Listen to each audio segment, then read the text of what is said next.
नमस्कार. आपलं स्वागत आहे आयकॉन स्टील प्रस्तुत बिल्ड आयकॉन या उपक्रमामध्ये. आज आम्ही आलो तुळजापूरमध्ये आणि माझ्यासोबत आहेत यंग इंजिनियर मझर शेख सर, ज्यांनी मागच्याच काही वर्षांपासून या फील्डमध्ये अतिशय उत्तमरित्या कामगिरी सुरुवात केली आहे. म्हणजे त्यांची सुरुवातच कमर्शियल प्रोजेक्ट्स पासून झाली आणि आता स्वतःची कन्सल्टन्सी सुरू केल्यावर त्यांनी रेसिडेन्शियल प्रोजेक्ट्समध्ये सुद्धा चांगलं आपलं नाव कमवायला, पाय रोवायला सुरुवात केलेली आहे. तर त्यांच्या आजवरच्या या प्रवासाबद्दल, शैक्षणिक प्रवास, अनुभवांचा प्रवास कसा होता, या सगळ्याबद्दल बिल्ड आयकॉन या प्लॅटफॉर्मवर आपण त्यांच्याशी आज गप्पा मारणार आहोत. सगळ्यात आधी मला विचारायचं ते म्हणजे तुमच्या शैक्षणिक पार्श्वभूमीबद्दल.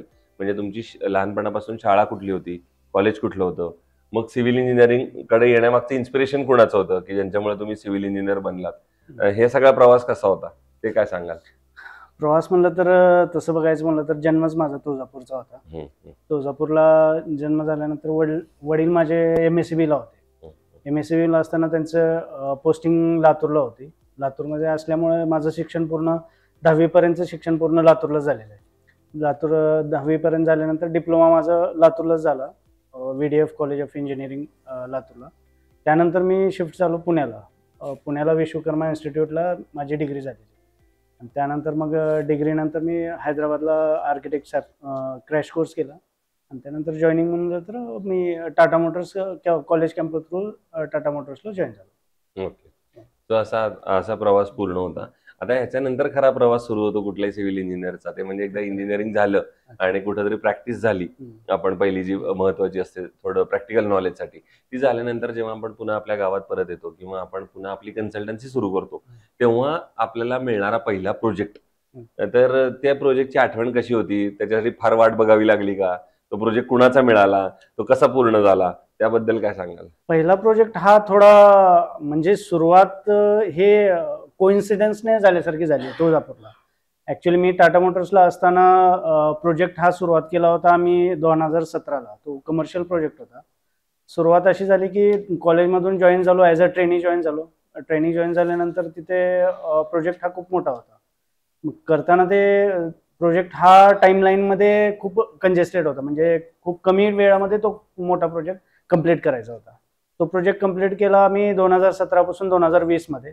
आणि ज्यावेळेस तो प्रोजेक्टचं आम्हाला हे भेटणार होतं फळ, म्हणजे जे आम्ही मेहनत केली त्याची जे रिफंड जे भेटणार आहे थोडक्यात, ते त्यावेळेसच लॉकडाऊन लागलं. लॉकडाऊन नंतर तो 1-2 महिन्याचा प्रोजेक्ट कंप्लीट आम्ही कंप्लीट करून घेतला आणि त्यानंतर लातूरला शिफ्ट झालो.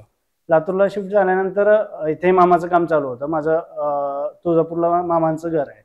त्यावेळेस त्यांना थोडं गायडन्ससाठी मी तुळजापूरला ये जा करायचो. त्यावेळेस विचार आला की का आपण तुळजापूरलाच स्टार्टअप करूया. मग त्यामधूनच मी इथं ट्रायल अँड एरर टाईपमध्ये तुळजापूरला सुरुवात केली. त्यामध्ये मग थोडं कॉन्टॅक्ट थ्रू एकांचं काम बघितलं. त्यांनी माझे पुण्याचे प्रोजेक्ट वगैरे बघितले. त्यामधून विनोद बनसोडे म्हणून इथे एक क्लायंट आहेत, त्यांनी मला ती संधी दिली. त्यावेळेस अर्थात माझं तुळजापूरला तर एकही प्रोजेक्ट नव्हता, पण त्यावेळेसपासून जी सुरुवात केली त्यानंतर आतापर्यंत तरी माझे काही प्रोजेक्ट अजून तरी काही थांबलेले नाही, ते कंटिन्यू चालत आलेले आहेत. वा, ही पण एक आठवण वेगळी होती. आणि पहिला प्रोजेक्ट असा जेव्हा मिळतो तेव्हा. आता येऊया काही तांत्रिक प्रश्नांकडे. त्यातला पहिला प्रश्न असा आहे की तुम्ही पुण्यासारख्या ठिकाणी पण काम केलेलं आहे, आता तुम्ही तुळजापूर सारख्या ठिकाणी पण काम करताय. यामध्ये अकुशल कामगारांचं प्रमाण फार मोठं आहे या सेक्टरमध्ये आणि अकुशल कामगारांना कदाचित जर मोठी रिस्पॉन्सिबिलिटी दिली तर धोका सुद्धा संभवू शकतो. तर तुम्ही अकुशल कामगारांबरोबर काम करताना ती परिस्थिती एकंदर कशी हाताळता आणि कसं काम करता? आता फरक तर तो जाणवतो पुण्यामध्ये आणि तुळजापूर सारख्या ठिकाणी काम करताना. फरक काय आहे तर तो थोडा बहुत लेबरचाच आहे. म्हणजे पुण्यासारख्या ठिकाणी काम करताना स्किल्ड मॅनपॉवर हे असते, म्हणजे प्रत्येक गोष्ट वैयक्तिकरित्या बघण्याची गरज तेवढी काही भासत नाही. आता जसं की आपण पुण्यात करतो आणि इथे करतो म्हणून खूप फरक असतो. त्यामुळे तुळजापूर सारख्या ठिकाणी करताना जे लेबर जे असतात, आता सध्या एवढे खूपच अनस्किल्ड आहेत किंवा खूपच काही समजवण्याची गरज आहे असं काही नसतं.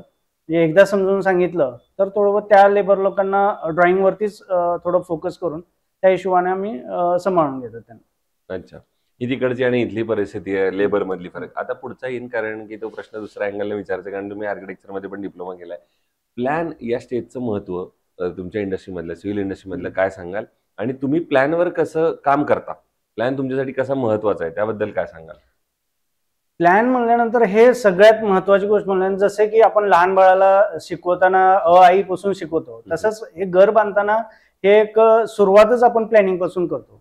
जसं की प्लॅन जर व्यवस्थित नसेल आणि प्लॅन जर प्रॉपर नसेल, क्लायंटच्या रिक्वायरमेंट नुसार जर प्लॅन नसेल, तर तो काम शेवटपर्यंत विदाऊट एनी हेप्टिक होईल असं काही गॅरंटी सांगता येत नाही. त्याच्यामुळं प्लॅन देताना आम्ही क्लायंटला हे समजावून सांगतो की तुमचं सॅटिस्फॅक्शन जोपर्यंत होत नाही तोपर्यंत तुम्ही नंबर ऑफ टाइम्स प्लॅन घ्या, नंबर ऑफ टाइम्स तुमच्या फॅमिलीला दाखवा, नंबर ऑफ लोकांना तुम्ही डिस्कस करा. एकदा प्लॅन फायनल झाला मग त्याच्यावरती आपल्याला काम करताना पुढे जे अडचणी येतात, टेक्निकल गोष्टी ज्या काही उद्भवू शकतात ते उद्भवत नाही.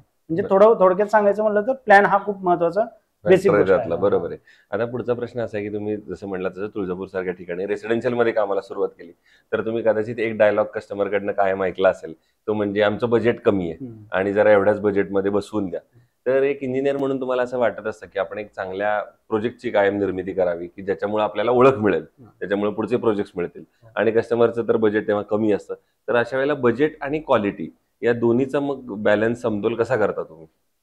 थोडक्यात सांगायचं म्हटलं तर बजेट आणि क्वालिटी ह्या दोन गोष्टी मॅनेज करताना प्रत्येक गोष्ट ही बजेटमध्येच बसवली तरच ते क्वालिटी होईल, किंवा खूप महाग गोष्ट केली तरच ती क्वालिटी होईल, हा एक संभ्रम आहे क्लायंटचा. म्हणजे कमी पैशात केलं तर खूप काम खराब होईल, किंवा जास्त पैसे घेतले तर काम खूप चांगलं होईल असं नसतं.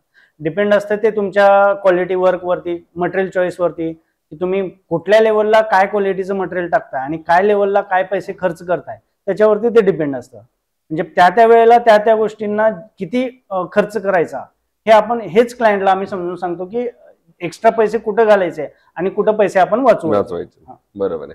आता पुढचा प्रश्न या सगळ्यापेक्षा वेगळा आहे, ते म्हणजे तुम्ही स्वतः तरुण आहात, इंजिनियर आहात, सारख्या ठिकाणी काम करताय आणि पुण्या मुंबईमध्ये पण काम केलेलं आहे. या दोन्ही तिन्ही अँगलमधनं हा प्रश्न आहे, ते म्हणजे धाराशिव जिल्ह्याच्या विकासाचं विजन असं जर विचारलं तर तुमच्या डोळ्यासमोर एक इंजिनियर म्हणून कुठले मुद्दे येतात किंवा कुठली क्षेत्र येतात, सेक्टर येतात की ज्या सेक्टरवर आता काम झालं पाहिजे जर आपल्याला धाराशिवला सुद्धा पुण्या मुंबईच्या तुलनेनं पुढे न्यायचं असेल पुढच्या 10-15 वर्षामध्ये, तर धाराशिवमध्ये असे कुठले सेक्टर आहेत की ज्याच्यात डेव्हलपमेंट अजून व्हायला पाहिजे तर धाराशिव जिल्हा ॲज तो सुद्धा पुढे जाईल?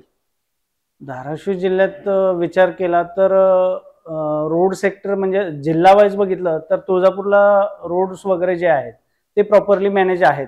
पण धाराशिव जिल्हा असून त्यामध्ये जे लोकल रोड्स असतील किंवा पाण्याच्या सिव्हर लाईन्स असतील, अंडरग्राऊंड सिव्हर लाईन, ड्रेनेज लाईन, या गोष्टींना थोडं बहुत इथं महत्त्व देणं गरजेचं आहे. कारण जी क्वालिटी आपण मुंबई पुण्यासारख्या ठिकाणी बघतो किंवा जे काही आपण प्रॉब्लेम्स जे असतात दैनंदिन जीवनात, जसे की नाली असेल, गटार असतील, रोड असतील, प्रायव्हेट रोड असतील, त्या गोष्टी इथं त्याची थोडी कमतरता इथं जाणवते आणि त्याच सेक्टरमध्ये थोडं इथं लक्ष देणं गरजेचं. बरोबर.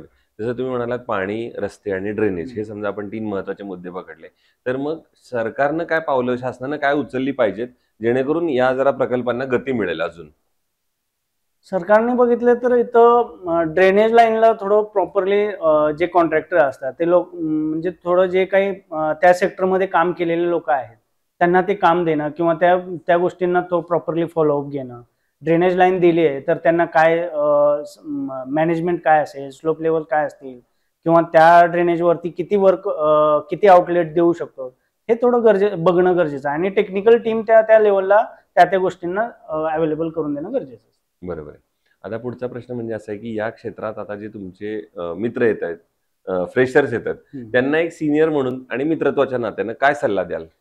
सल्ला असाच आहे की जर सिनियर म्हणून जरी बघायचं म्हणलं तर मी एवढा काही सिनियर नाहीये, त्यांच्या लेवलला बघितलं तर जे काही क्लायंटची रिक्वायरमेंट आहे, थोडक्यात म्हणलं तर क्लायंट हा आपल्याला सुरुवातीला डे फर्स्टला ज्या अपेक्षेनं येतो आणि ज्या विश्वासानं येतो तोच विश्वास हा आपला शेवटपर्यंत टिकून राहिला पाहिजे. म्हणजे तो सुरुवातीला आलाय आणि शेवटी आपल्याला काहीतरी नावं ठेवून गेला असं काही गोष्टी होऊ नये. म्हणजे एक आपण त्यांचं स्वप्नातलं घर करून देतोय तर त्यात आपणही सहभागी झालं पाहिजे आणि त्यांचाही आशीर्वाद आपल्याला लाभला पाहिजे. या हिशोबाने आपण त्यांना सर्व्हिस देणं गरजेचं असतं. दुसरा असा प्रश्न आहे, म्हणजे आतापर्यंत 40-50 पेक्षा जास्त प्रोजेक्ट आता केले, तर त्यातला असा एखादा प्रोजेक्ट सांगता येईल का की जो प्रोजेक्ट तुमची आयडेंटिटी बनलाय, लोकांना आवडतो किंवा लोक त्याच्यावरनं नाव काढतात की अरे हा प्रोजेक्ट त्यांनी केलाय असं काही? असं बघायला म्हणलं तर प्रत्येक प्रोजेक्ट हा युनिकच असतो. सगळ्याच प्रोजेक्टमध्ये काहीतरी आपण जीव लावलेला असतं, काहीतरी युनिक करण्याचा प्रयत्न केलेला असतो. हा प्रत्येकाला, आता प्रत्येक क्लायंटला हा त्याचा प्रोजेक्ट हा युनिकच वाटतो. तसं बघायला म्हणलं तर माझा तुळजापुरातला प्रोजेक्ट बघायचं म्हणलं तर धाराशिव रोडला मी मंगल कार्यालय केलेलं आहे, विठ्ठल मंगल कार्यालय. तिथे तो प्रोजेक्ट त्यांनी हाफ लेवलला तो प्रोजेक्ट माझ्याकडे घेऊन आले होते. त्यांना सुरुवातीला काही फीडबॅक चांगला भेटला नाही सुरुवातीच्या कॉन्ट्रॅक्टरकडून. त्यावेळेस त्यांनी मिडवेला माझ्याकडे आले होते आणि त्यांनी आजही तो प्रोजेक्ट माझ्या नावाने ओळखला जातोय की हा प्रोजेक्ट यांनी केला, या सरांनी केला आणि हाच थोडा तुळजापूरला शोभेल आणि युनिक वाटेल असा तो प्रोजेक्ट बनत चालेल. क्या बात आहे.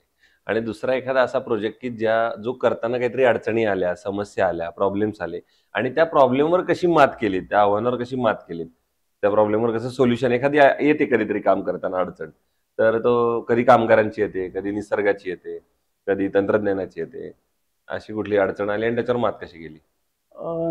नैसर्गिक अडचण म्हणले तर एक प्रोजेक्ट असा होता की काम सुरू करण्याच्या आधी क्लायंटने त्याचं खोदकाम करून ठेवलं होतं आणि ते खोदकाम झाल्यानंतर आम्ही त्या कामाला सुरुवात केली. मग ते खोदकाम, तिथे ब्लॅक सॉइलची लेवल खूप जास्त होती. ते कमीत कमी तिथे पाया 10 ते 15 फुटाचा पाया होता आणि ते त्यांनी 1 महिना 2 महिने एक्सक्युएशन करून तसंच ठेवलं होतं. परत आम्ही सुरुवात केली.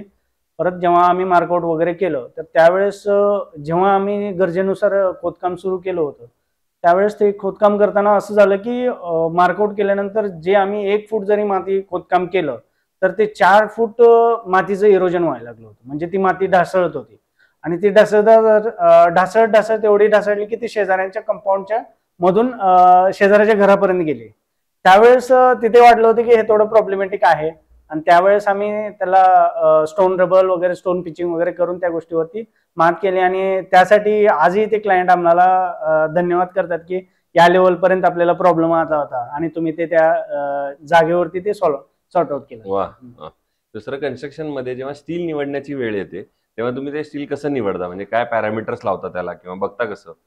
स्टील निवडताना आम्ही मी तरी त्याचा टेस्ट रिपोर्ट बघतो की त्या कुठल्या मंथचा तो स्टील लॉट आहे आणि त्याची क्वालिटी रिपोर्ट्स काय आहेत, टेस्टिंग रिपोर्ट्स काय आहेत, त्याचा राऊंडनेस कसा आहे, तर पर डाया बारचं वेट किती भरतोय, IS कोड्सनुसार स्टील आहे का, त्याची हे कोणते आहे, FE 550 आहे का, FE 500 आहे. म्हणजे बेसिक गोष्टी म्हणलं तर स्टीलचं युनिट वेट किती आहे, स्टीलचं राऊंडनेस किती आहे, बंडल वाईज वेट, ओव्हरवेट आहे का अंडरवेट आहे, या गोष्टी आम्ही बघतो. बरोबर. आणि आयकॉन स्टील यापूर्वी कुठल्या प्रोजेक्टवर वापरलंय का? आता रेग्युलर मी जे यूज करतोय ते आयकॉन मंगल कार्यालयावरती पण यूज केलंय आणि विथ मटेरियल जे काही माझ्या टर्नकीचे प्रोजेक्ट आहेत त्या ठिकाणी माझा आयकॉन स्टीलच चालतं. वापरतं. मग त्याचा अनुभव प्रॉडक्ट म्हणून कसा आहे आणि सर्व्हिस म्हणून कसा आहे? सर्व्हिस वाईज बघितलं तर डीलरशिप थ्रू आम्हाला जी सर्व्हिस भेटते ते A1च आहे. म्हणजे ज्या वेळेला जी क्वांटिटी आम्ही ऑर्डर करतो किंवा जे काही आम्हाला फीडबॅक भेटतो तो डीलरशिप कडून आणि कंपनीकडून तो खूप प्रॉपर आहे. रेट वाईज पण प्रॉपर आहे आणि टाइमनेसनुसार जे काही आम्हाला अवेलेबिलिटी होते ते पण खूप कंपनी वाईज चांगलंच आहे. क्या बात. सो हे होते यंग इंजिनियर मजर शेख सर आणि त्यांनी त्यांच्या अनुभवाबद्दल सांगितलं, आलेल्या प्रोजेक्ट बद्दल सांगितलं. आता तर माझ्या मते हा पहिला टप्पा आहे जो 5-7 वर्षांचा आता त्यांनी केलेला आहे, पण भविष्यात असेच आयकॉनिक प्रोजेक्ट तुमच्या हातून घडावेत याच आयकॉन स्टील तर्फे मनपूर्वक शुभेच्छा.